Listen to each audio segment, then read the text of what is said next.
देखिए, आपने जो सवाल किया भाजपा के नेता और इनके अध्यक्ष जयराम ठाकुर जी और बिंदल साहब बार बार इस बात का जिक्र कर रहे हैं मीडिया में कि 4 तारीख के बाद हिमाचल प्रदेश में परिस्थितियां बदलेंगी। हम इनसे पूछना चाहते हैं कि किस प्रकार की परिस्थितियां बदलने वाली। आज भी लोगों द्वारा चुनी गई कांग्रेस की सरकार बहुमत में है और इन चुनाव के बाद जो माहौल बना है उसके बहुत बड़े कारण हैं। जो कुछ प्रयोग भाजपा के नेताओं ने साजिश करके इन 6 लोगों के साथ जो साजिश रची थी, उसके लेके जो है हिमाचल प्रदेश के लोगों में बहुत बड़ा गुस्सा है।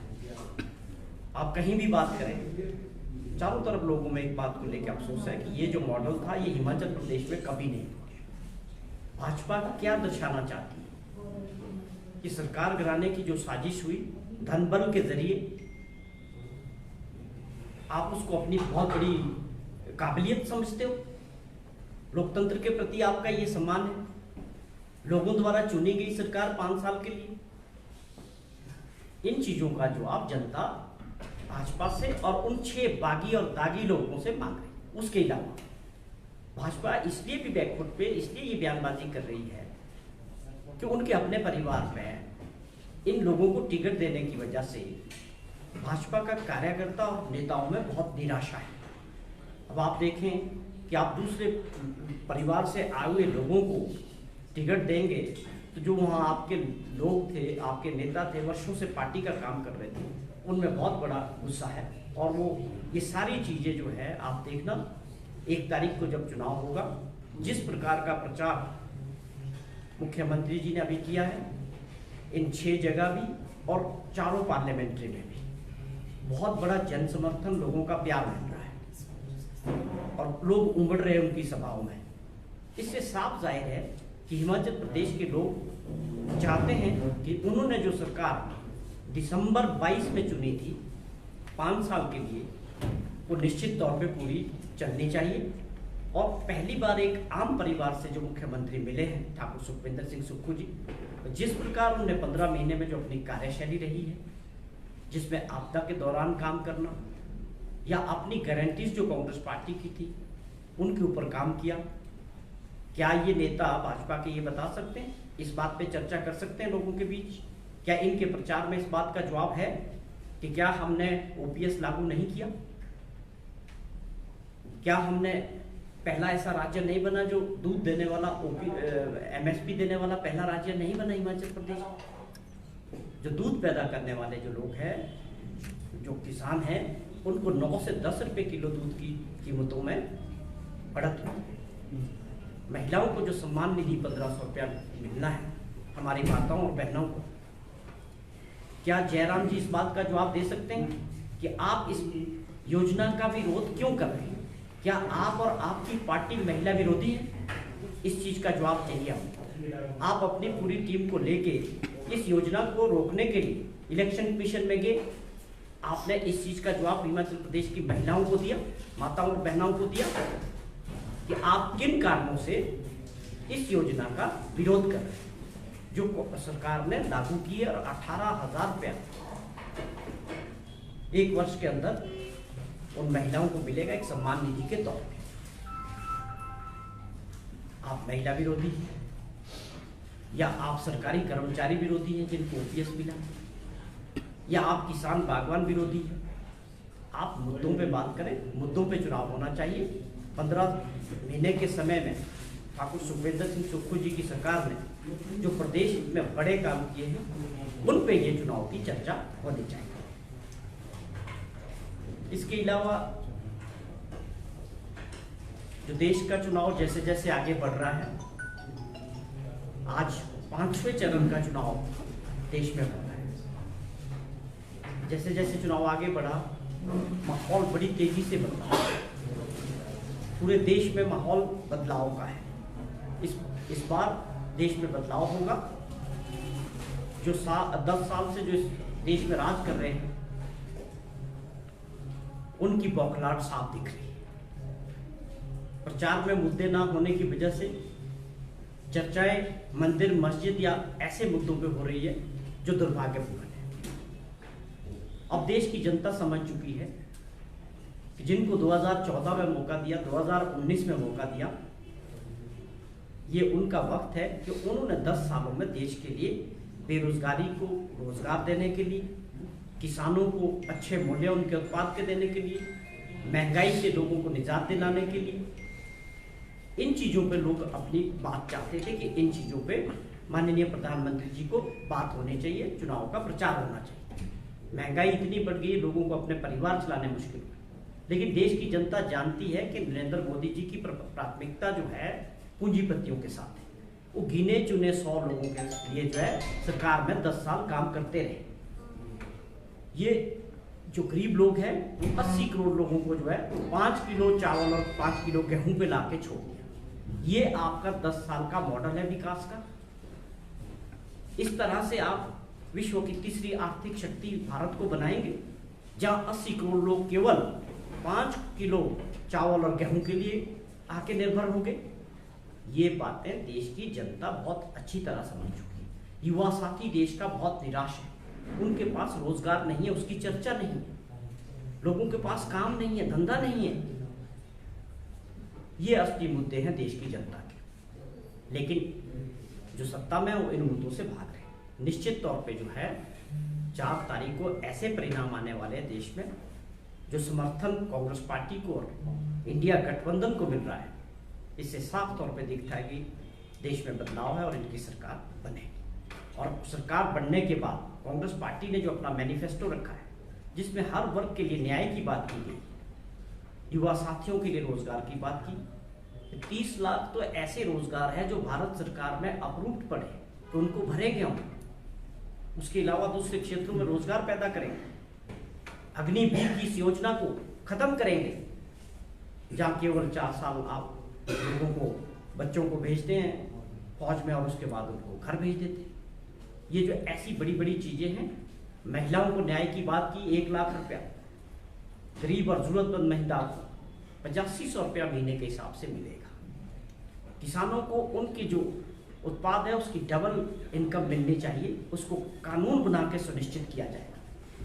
हर वर्ग के लिए, श्रमिक वर्ग है, सबके लिए कांग्रेस पार्टी के मैनिफेस्टो में व्यवहारिक तौर पे वो प्रॉमिसेस किए हैं जो सरकार में आते ही इंडिया गठबंधन और कांग्रेस इन चीज़ों को देश के हित में पूरा करेंगे। चौहान साहब, 24 मई को प्रधानमंत्री भी रैली करने यहाँ आ रहे हैं, जिस तरह से स्टार प्रचारक हैं, किस तरह से आप देखते हैं बीजेपी की ये रैलियाँ? 2 रैलियाँ होंगी, एक मंडी में और एक नाहन में। देखो, चुनाव है, चुनाव के दौरान सभी पार्टी के नेता आते हैं। माननीय प्रधानमंत्री जी भी प्रदेश में आ रहे हैं चुनाव के सिलसिले में। हमने और आपने देखा 14-15 महीने पहले जो विधानसभा का चुनाव हुआ राज्य में, उस वक्त भी प्रधानमंत्री जी ने ताबड़तोड़ दौरे किए, रैलियां की, लेकिन उसके बावजूद आपने देखा कि प्रदेश की जनता ने क्या फैसला किया। भाजपा की सरकार थी, यहाँ उनको बाहर बिठाया, 25 लोगों के साथ विपक्ष में बिठाया, और कांग्रेस पार्टी को मौका दिया 5 साल तक लोगों की सेवा करने का। तो प्रधानमंत्री जी आ रहे हैं, वो अपना पार्टी का काम करेंगे, उनके आने से हमें कोई दिक्कत नहीं है। लेकिन हमारी पार्टी के राष्ट्रीय नेता हिमाचल प्रदेश का रुख करेंगे बहुत जल्दी, 1-2 दिन में इसकी सारी चीज़ें सामने आएगी, जिसमें राहुल गांधी जी हैं, हमारे राष्ट्रीय अध्यक्ष खड़गे साहब हैं, प्रियंका गांधी जी हैं, और भी लोग आ रहे हैं, कई लोग तो आने शुरू हो चुके हैं। जो अभी तक का प्रचार था उसके स्टार प्रचारक माननीय मुख्यमंत्री जी थे। उन्होंने जो हर क्षेत्र में जाके जो ताबड़तोड़ प्रचार किया, मीटिंग्स की, और लोगों का प्यार और समर्थन जो मिला, वो निश्चित तौर पे हमारे को प्रोत्साहित करने वाला है कि आने वाले 6 बाई इलेक्शंस असेंबलीज के और 4 बाई पार्लियामेंट के इलेक्शन में हमें बहुत अच्छा उम्मीद है कि हम सब जगह जीत दर्ज करेंगे। चौहान साहब, एक बयान आज भाजपा अध्यक्ष ने दिया है, डॉक्टर राजीव बिंदल ने। उन्होंने कहा कि जो इस बार का चुनाव है वो एक गरीब और चाय बेचने वाले नरेंद्र मोदी के बीच में और सोने का चम्मच लेकर पैदा हुए राहुल गांधी के बीच में। इस बयान को अब ये देश में ये चीज़ें कितने दिनों तक चलाओगे? आप पिछले 15 साल से इन बातों पे चर्चा कर रहे हैं। आपको उन चीज़ों को लेके लोगों ने आपको 10 साल सत्ता सौंपी, अब तो ये डिलीवर करने का टाइम है। आप उन्हीं मुद्दों को लेके जो झूठी चीजें जनता में बेच रहे थे, आपका झूठ ही तो आज नहीं चल रहा है। आप जनता समझ चुकी है कि नरेंद्र मोदी जी ने कब चाय बेची, या प्रधानमंत्री बनने के बाद उनके दोस्त कौन है, कितने पूंजीपति हैं जिनको वो दिल खोल के मदद कर रहे हैं। देश के गरीब लोगों के लिए, आम आदमी के लिए उनके पास कोई नीति नहीं। ये देश की आम जनता समझ चुकी है कि किस प्रकार आप तानाशाह तरीके से झूठे प्रचार से देश को आज तक गुमराह करते रहे। बहुत बड़ा समय होता है 10 वर्ष का, और 10 वर्ष में अगर परिवर्तन नहीं होगा तो लोकतंत्र कमजोर होगा। अब लोग हिसाब किताब नहीं मांगेंगे कि उनकी समस्याएं बढ़ी हैं, किसान की, बागवान की, युवा साथी की, बेरोजगार की, मजदूर की, हर वर्ग की समस्याएं बढ़ी। केवल उन लोगों को छोड़ दीजिए जो नरेंद्र मोदी जी के पूंजीपति दोस्त हैं, उनकी आय कई हजार गुना बढ़ी। 16 लाख करोड़ रुपए का कर्जा, हमारा आपका देश का पैसा जो बैंकों में था वो माफ कर दिया गया, पूंजीपतियों का, उद्योगपतियों का ओनली। और किसानों के लिए कहते हो 500 रुपया महीने का देने के, उसको कहते सम्मान निधि। आप बताएं ये कौन सा सम्मान है जिसमें 500 रुपया महीना दिया जाता है? बहुत शर्म की बात है। अन्नदाता जो देश को, पूरे देश को मेहनत करके रात दिन अपने खेतों में काम करके देश को पालता है, और एक लुंगी में पैदा होता है किसान और लुंगी में बेचारा मर जाता है। आप उसके लिए कुछ नहीं करना चाहते?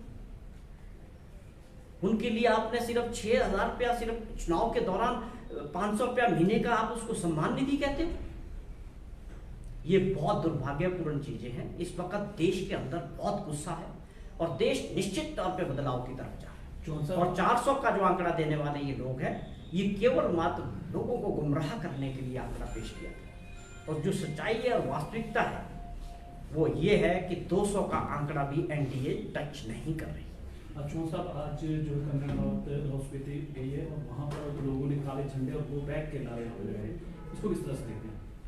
देखिए, लोकतंत्र है, मैंने पहले भी जिक्र करता हूँ मैं, हिमाचल प्रदेश के लोग और मतदाता बहुत जागरूक हैं। वो सब समझते हैं कि उनका प्रतिनिधि कैसा होना चाहिए, वो किस व्यक्ति को चुनेंगे, चुनने के बाद वो उनके बीच रहेगा, उनकी समस्याएं वो सुनेगा, पार्लियामेंट में उठाएगा।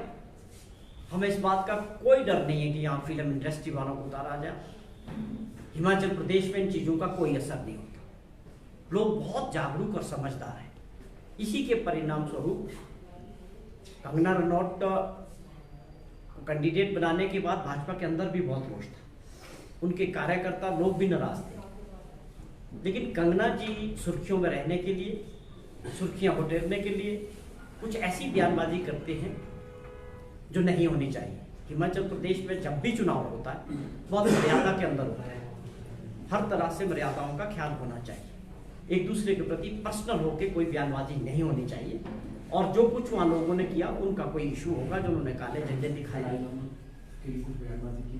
तो ये चीजें हैं कि आप देश के उन हीरो के प्रति बात करते हो जिन्होंने देश की आज़ादी में काम किया, जिन्होंने देश जब आज़ाद हुआ उसके बाद प्रधानमंत्री बनने के बाद देश को मजबूती की जो आधारशिला रखी, उसमें पंडित नेहरू जैसे कांग्रेस पार्टी के बहुत बड़े दिग्गज नेता थे, और जिन्होंने आज़ादी की लड़ाई लड़ी वो सारे हीरोज थे। आप आज केवल वोट की पॉलिटिक्स के लिए बिना जानकारी रखे, अधूरी जानकारी से ऐसे हीरोज के प्रति चुनाव की, वोट की पॉलिटिक्स के लिए बयानबाजी करना, ये किसी भी को भी शोभा नहीं देता। जहाँ तक कंगना जी का सवाल है, उनकी वो एक अलग दुनिया से है, फिल्मी दुनिया के लोग हैं। हमारे और आपके और उनकी दुनिया में बहुत फर्क है। स्वाभाविक तौर पे अभी उनकी वहाँ ज़रूरत है, अच्छा कर रहा है, उन्होंने और भी करेंगे। मुझे लगता है अभी राजनीतिक क्षेत्र के लिए उनको समय लगेगा, अभी उनको अपने उसी क्षेत्र में आप ध्यान देना चाहिए। और यहाँ पर जो हमारे कैंडिडेट है विक्रमादित्य जी, वो निश्चित तौर पे एक अच्छा समर्थन पूरे पार्लियामेंट्री में उनको मिल रहा है, और वो एक अच्छी जीत दर्ज करने वाले हैं। तो ये बयानबाजी पे पर्सनल होके किसी के विरुद्ध और खास तौर पे ऐसे लोगों के खिलाफ नहीं होनी चाहिए। मुद्दों पे जो है राजनीति होनी चाहिए, मुद्दों पे चर्चा होनी चाहिए, ये हमारी ठीक।